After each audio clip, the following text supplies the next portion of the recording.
Olá, gente! Nesse vídeo eu vou falar sobre as ferramentas de controle de versão que a gente vai utilizar. Eu vou fazer uma breve revisão dos slides que a gente já tinha abordado em sala de aula, né?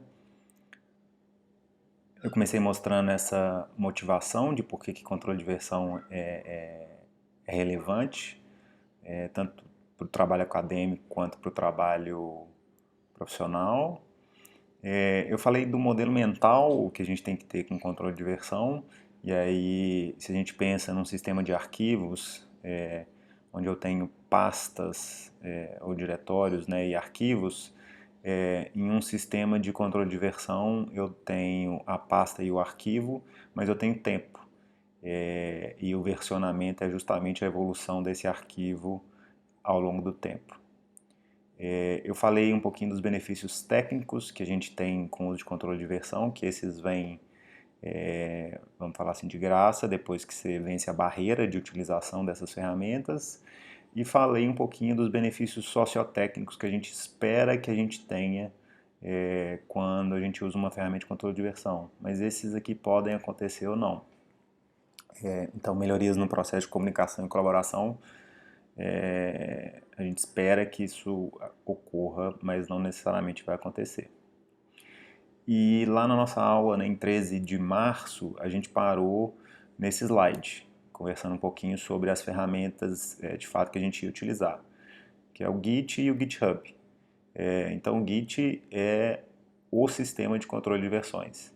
Então ele é que vai ser o responsável por fazer o registro das alterações que estão acontecendo nos arquivos. Aqui fala código-fonte, né? No nosso caso, nos arquivos. O GitHub, ele é uma plataforma de hospedagem de repositórios Git. A gente pode pensar no GitHub como se fosse um Dropbox. Só que ao invés de estar sincronizando pasta, ele vai sincronizar os repositórios. Então, vai possibilitar que a gente tenha esse fluxo colaborativo. A parte essencial aqui desse fluxo é o Git, viu, gente? Inclusive, em relação ao GitHub, tem outras plataformas que fazem, cumprem o mesmo papel, mas a parte essencial é o Git. Só que o Git é um tema muito técnico. A gente não vai ter tempo aqui nessa disciplina de entrar em profundidade em relação ao uso do Git. E inclusive os conceitos de Git que a gente vai aprender vão estar mediados pela interface gráfica do GitHub, porque o Git não tem por si só uma interface gráfica. Vou abrir um parêntese aqui, gente, para falar um pouquinho do Sistema Eletrônico de Informações, o SEI. Quem estiver no estado vai conhecer esse sistema, né? Isso aqui é mais para quem não está no estado, não fez estágio e não teve contato com o SEI. O SEI é um sistema que foi desenvolvido pelo TRF4, né? Que é um sistema de gestão de processos e documentos eletrônicos. Ele é usado no Brasil inteiro, né? Minas Gerais também usa. E basicamente o que ele está tentando fazer é implantar o processo eletrônico no Brasil. O processo administrativo, né, do ponto de vista prático, ele é só uma sequência de documentos. Em meio físico é papel, é um tanto de papel. Em meio digital a gente vai ter essa sequência aqui de documentos digitais. Então aqui está um exemplo, uma telinha do SEI, né? Aqui estão os vários documentos e eu consigo ver aqui o que era esse documento, então um memorando lá da CVM. Eu falei do SEI porque eu precisava falar do SEI++, na verdade. O SEI++ é uma extensão para os navegadores Firefox e Chrome que adiciona algumas funcionalidades ao SEI, facilitando a navegação e o uso. O tipo de coisa que o C++ proporciona por exemplo, é muito comum você precisar no dia a dia de copiar o nome do documento e o número dele, número de protocolo. O C++, por exemplo, adiciona um ícone aqui que você pode, com um único clique, copiar isso aqui e levar para o seu clipboard para você colar em outro software. Agora, o C++ é um projeto desenvolvido pela comunidade. Então, um desenvolvedor é um servidor público, né, mas um desenvolvedor, enquanto cidadão, fez essa extensão e publicou e gerou muito valor para as pessoas, né? Até no material de treinamento do curso C Avançado, que é ofertado pela CEPLAG, o C++ é uma das extensões que eles recomendam. Um benefício que não teria sido realizado se esse servidor público não tivesse sido divulgado, ele podia ter guardado só para ele, né? Isso é um exemplo desse princípio, né, de design de serviços que o governo do Reino Unido propaga de abra as coisas. Isso vai fazer as coisas serem melhores. Beleza, fecha parênteses. Eu falei disso, do C++, porque a gente vai criar um mapa conceitual sobre o GitHub usando como exemplo esse projeto, C++. O mapa conceitual, na verdade, assim, conceito é uma caixa nesse diagrama. Os relacionamentos entre os conceitos são representados por setas e a gente rotula as setas com frases de ligação. Eu vou abrir aqui o projeto, C++.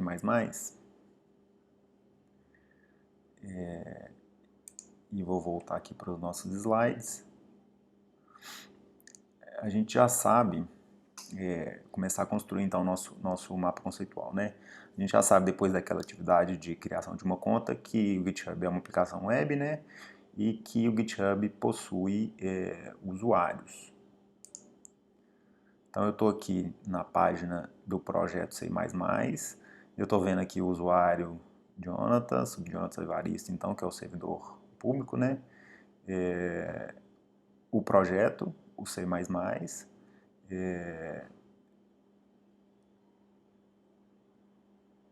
e deixa eu ver aqui no meu roteiro, gente, onde é que eu tava? Beleza. E o projeto C++. O projeto, na verdade, é uma pasta, né?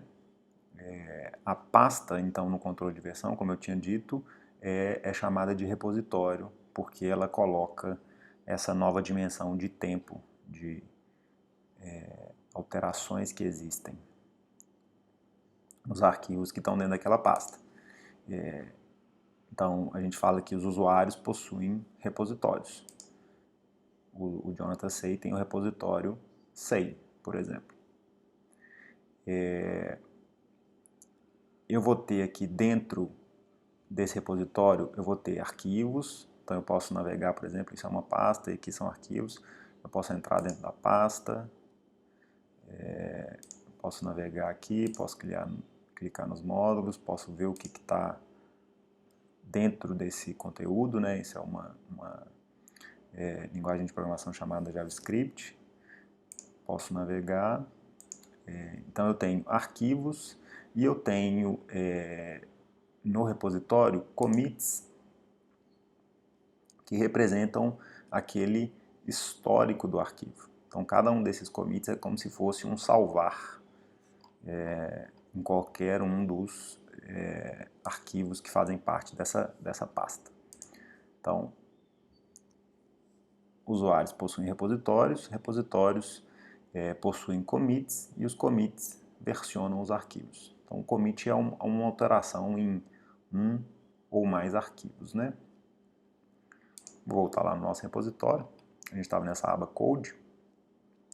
Uma outra aba importante é essa aba Issues. Então, eu vou entrar nessa aba Issues. Issues, né, seria um ticket, ele é um defeito em algum software, ele é uma tarefa, ele é uma ideia, ele é uma discussão. Então, é até difícil definir porque ele pode ser qualquer coisa, né? Mas é um mecanismo de organização. A gente tem essa caixa de busca aqui, né? Então eu tem esse operador avançado, procurar, por exemplo, um issue que esteja aberto ou fechado, então fechado já foi resolvido. posso tirar e fazer uma busca aqui qualquer. Eu tinha mencionado aquela funcionalidade de copiar o nome e o protocolo, né, do processo. Então eu vou pesquisar aqui cópia, vou dar um Enter. Ele vai pesquisar os issues que estão existentes, né? Vai mostrar nessa lista aqui. Estou vendo que tem um issue aberto, foi fechado na verdade já, né? Mas que fala que um bug, então um defeito. O documento processo que tem 9 dígitos ao invés de 8 não permitem a cópia direta do link. Vamos entrar só para ver o que é a carinha do issue, né? Você vê que ele tem uma URL própria aqui. Isso é bom porque significa que a gente consegue referenciar isso em qualquer outro local. E essa URL é persistente, né? Não vai mudar. E aqui a gente tem a descrição. Então, um usuário está reportando aqui que o SEI mudou a quantidade de dígitos do processo e nessa mudança ele não está conseguindo mais copiar. Então, isso é um issue. Isso aqui você pode pensar que qualquer usuário está fazendo esse reporte. Né? Era um e-mail que estava chegando para a TI reclamando que não está funcionando mais o SEI, por exemplo. Então a gente vai continuar no nosso mapa conceitual, a gente tem que repositórios possuem issues, né? Issues podem ser tarefas, defeitos e discussões. Então discussões seria, por exemplo, um usuário poderia estar pedindo a funcionalidade de copiar o número de protocolo, por exemplo. Beleza, vamos voltar lá no issue. Se a gente descer um pouquinho aqui, eu poderia deixar um comentário aqui, né, se eu quisesse falar alguma coisa pertinente a essa discussão que estava acontecendo, mas eu quero reforçar aqui outro ponto. Teve um label, né, o Jonatas adicionou um label, mas a gente tem esse outro usuário aqui, Luiz, fala permite copiar documentos cujo número SEI tem 9 dígitos, né, e tem essa coisa de merged. E aí a gente vai aprender um conceito importante aqui, que é o conceito de um pull request. Então, se eu clicar nisso aqui, eu vou cair, você vê que eu mudei de aba, né? A gente estava na aba Issues, eu fui para a aba agora Pull Request.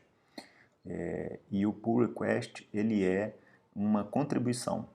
Então, alguém, nesse caso o Luiz, está sugerindo alguma alteração nos arquivos que fazem parte desse projeto aqui, SEI. Nesse caso aqui, o Luiz estava contribuindo à solução para aquele erro que estava reportado lá no issue 90. Esse é o pull request, né, que é uma contribuição. Só que a gente está vendo aqui, né, merge. O merge é só aceitar essa contribuição no repositório original, porque o Luiz não poderia, ele não teria permissão para diretamente vir aqui e mexer nesse repositório do Jonatas. Mas a gente está vendo aqui que merge two commits into Jonatas from Luiz. Eu vou entrar no Luiz aqui, vou clicar nisso, e aí a gente mudou de usuário agora, né? Agora a gente está no GitHub do Luiz, o que eu queria destacar aqui é essa questão, olha, o Luiz também tem um repositório do SEI e ele aparece com essa mensagem, fork from. O que está acontecendo aqui é que o Luiz criou um fork, que é uma cópia. Então, para poder contribuir com a melhoria, com a solução daquele defeito, na verdade, o Luiz criou uma cópia desse repositório. Esses dois repositórios estão linkados agora e o Luiz consegue criar esse pull request, que é essa contribuição lá para o repositório original do Jonatas. Então, a gente tem que repositórios possuem pull requests, que são contribuições, repositórios possuem forks, beleza? O Luiz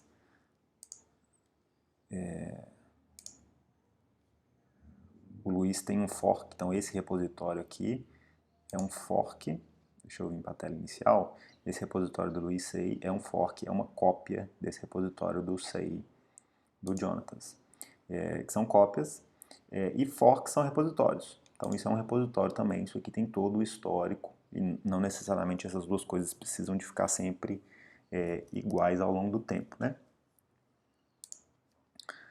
Beleza. Terminando, eu vou voltar aqui agora lá no Jonathans para mostrar uma outra questão, que é, eu consigo nessa opção aqui fazer clone ou download. A gente ainda não sabe o que é um clone, né? Mas aqui é outra forma de fazer cópia do repositório, mas eu sei fazer download. Então, vou clicar aqui e vou fazer um download de um zip. Aqui eu fiz o download de todos esses arquivos. Eu estou no Mac, vai ser um pouquinho diferente aí no Windows, mas nada que prejudique a experiência. Então, abri o repositório, eu poderia navegar aqui pelos arquivos que fazem parte, mas eu tenho um editor de texto, Sublime Text. No Mac aqui, se eu arrastar ele para o Sublime Text, eu tenho essa visão interessante aqui, esse painel lateral para poder navegar nos arquivos, né? Então eu estou vendo, dou um duplo clique aqui no README e eu estou vendo que eu tenho esse arquivo README, que tem o mesmo conteúdo, na verdade, que está sendo mostrado aqui na tela do GitHub, né? Mas parece um pouquinho diferente, né? Aqui, esse símbolo, por exemplo, não está aparecendo no GitHub. A gente vai ter um outro vídeo falando sobre documentos dinâmicos e eu explico o que está acontecendo aqui. Mas isso aqui é o que é chamado arquivo texto. Arquivo texto simples. Então, tem vários tipos de arquivo texto simples. A gente não vai entrar em qual que é a diferença, mas basicamente é assim, se você consegue abrir um arquivo no Notepad, um bloco de notas aí no Windows e ler o conteúdo, é um arquivo texto simples. O que não é um arquivo texto simples? Imagem, Excel, Word, não são arquivos texto simples. Então, por exemplo, se eu vier aqui nos ícones C++, então isso é uma imagem, um PNG. Eu consigo ver o conteúdo, né, mas eu não consigo enxergar os caracteres que estão por trás aqui desse arquivo. Então, isso é um arquivo chamado arquivo binário, beleza? Por que essa distinção é importante? Porque o Git consegue fazer controle de versão de arquivos texto. Mentira. Ele faz controle de versão também de arquivos binário, no sentido de que ele consegue identificar que uma mudança aconteceu, mas ele não vai conseguir te mostrar o que mudou, que é um dos benefícios técnicos que a gente queria, né? Então, se eu vier aqui e voltar no repositório, aqui eu tenho 229 commits. Esse aqui é um identificador único do commit. Se eu clico nele, ele vai me mostrar exatamente o que foi alterado nesse commit. Então, nesse salvamento, essas linhas foram alteradas. Essa visão split aqui fica mais simples de ver. Então, ele está mostrando exatamente o que foi alterado. A gente precisa saber o que está acontecendo aqui. Eu não sei, inclusive, o que está acontecendo aqui, né? Mas a gente consegue ver. Isso é um arquivo texto.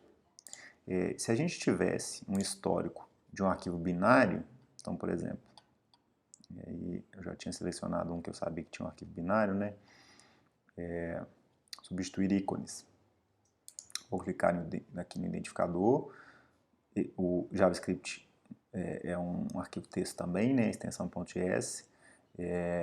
Eu vejo exatamente, na verdade esse arquivo foi criado, né? Então tudo é novo aqui. Mas se eu desço, olha, as imagens, elas foram alteradas, mas eu não consigo ver o que alterou. Então, o Git, e aí o GitHub está só demonstrando algo que está sendo controlado pelo Git. O Git sabe que esse arquivo mudou, mas ele não consegue falar o que mudou. Okay? Então, se a gente tivesse uma planilha Excel aqui, por exemplo, e a planilha Excel tivesse mudado em um commit, essa planilha Excel iria aparecer aqui, mas ela não ia mostrar o que mudou dentro do Excel. Dá para pensar como é que é um problema muito mais difícil falar o que alterou numa planilha Excel do que falar o que alterou em um arquivo texto simples em que cada linha simplesmente uma sequência de caracteres, né? Beleza, então os arquivos podem ser arquivos binários ou arquivos texto, e os arquivos texto eles chamam de diffable. Então eu consigo fazer esse diff no Git, né? A gente pode fazer um diff também de um arquivo Excel, mas a interpretação disso vai ser muito mais difícil. Eu vou precisar de um software específico que faça esse tipo de coisa. Beleza. A última parte no mapa conceitual, eu vou sair agora do projeto do Jonatas, porque a gente não consegue exemplificar isso, mas é questão de organizações.